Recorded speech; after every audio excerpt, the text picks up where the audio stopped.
Et moi, je ne suis pas dans la nostalgie, je dis... Non, non, mais la nostalgie, c'est quelque chose, quand je parle du roman national, c'est quelque chose qui fait qu'on aime à se dire qu'il y a eu un passé qui a été beau et joyeux, parce que ça nous aide à nous projeter dans l'avenir, ça nous donne l'énergie, de même que respecter ses parents, qui ne sont pas forcément des gens idéaux, mais les aimer et penser que c'était de bonnes personnes, ça nous aide notamment à élever nos enfants. Ça veut dire quand on déteste ses parents et qu'on a commis l'erreur d'aller faire une psychanalyse où on expliquait que votre destin c'était finalement de tuer votre père parce que vous avez empêché de baiser votre mère, ça produit de la bourgeoisie névrosée, ça produit que de la merde. Et on le sait parce qu'on a le recul. On a le recul clinique pour le savoir. Et en réalité, être fier de son passé, ça permet justement de construire l'avenir. C'est-à-dire que c'est dialectiquement qu'on comprend ça. La nostalgie au sens tout ce qui est... Enfin, il n'y a de bien qu'hier n'a pas de sens, évidemment, puisque Pantareil, on ne se baigne jamais deux fois dans le même fleuve, etc. Mais aujourd'hui, ce qui bloque effectivement la capacité de projection et d'aller vers l'avant, c'est qu'on n'a pas de racines, on a du mal à s'appuyer sur quelque chose. Or, on sait très bien, quand on écoute notamment les pédopsychiatres, que le rôle, par exemple, pour que les enfants puissent se projeter au-delà des parents, c'est souvent l'appui sur les grands-parents, par exemple. Vous voyez, c'est les images du grand-père et de la grand-mère. Et il n'est pas question de croire que c'était génial avant. Là, la France a connu dans les années 60 la guerre d'Algérie. En fait, tout est toujours dans le chaos contrôlé, il n'y a jamais de période de paix totale, etc. Mais de se dire qu'il est possible de vivre une période de paix et de fraternité parce que ça a relativement existé avant, c'est ce qui permet de pouvoir le construire pour l'avenir avec les nouvelles données, parce que de toute façon la situation est différente. Moi je suis un peu dans la nostalgie de la France des années 60, c'est vrai, mais les membres de mon association ont 25 ans, ils ne connaissent pas ce monde-là. Le tiers de mes adhérents sont issus de l'immigration. Donc leur monde, c'est leurs parents et leurs grands-parents étaient en Tunisie, en Algérie, au Maroc. Donc je ne peux pas leur vendre la France des terroirs, le bougna, etc. Mais par contre, quand ils me parlent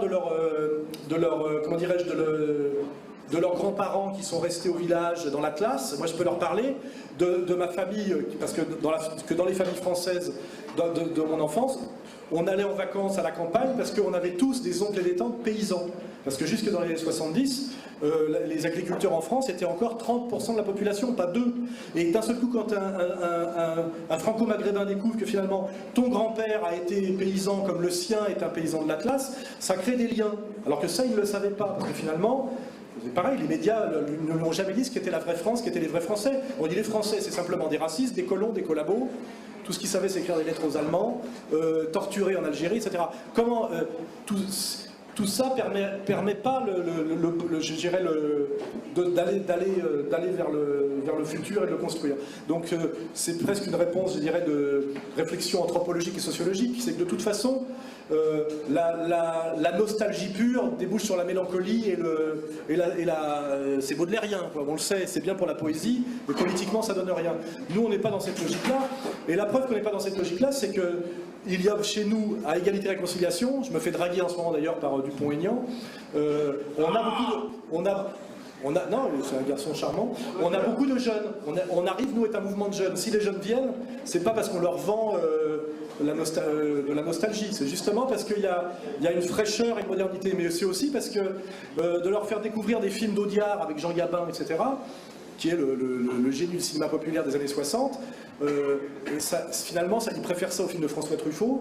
Ça leur parle plus. Et ça permet finalement à certains jeunes